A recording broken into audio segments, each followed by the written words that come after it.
পার্থ, সত্য তো এটাই যে এই পৃথিবী শুধুমাত্র শক্তির ভাষা বোঝে।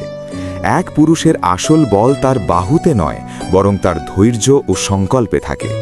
যে প্রতিকূল পরিস্থিতিতেও হাসি মুখে থাকতে পারে এবং নিজের ধর্মের পথ থেকে বিচ্যুত হয় না, সেই প্রকৃত পুরুষ।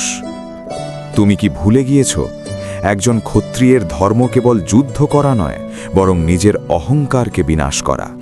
যে পুরুষ নিজের চোখে মর্যাদা এবং নিজের হাতে সামর্থ্য রাখে, সেই এই পৃথিবীর ভার বহন করার যোগ্য।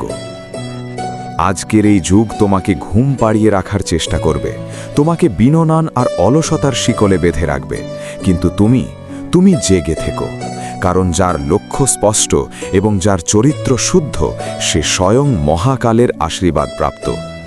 তাই নিজের দুর্বলতাকে নিজের ভাগ্য বলো না, ওঠো এবং নিজের আত্মার শক্তিকে জাগিয়ে তোলো।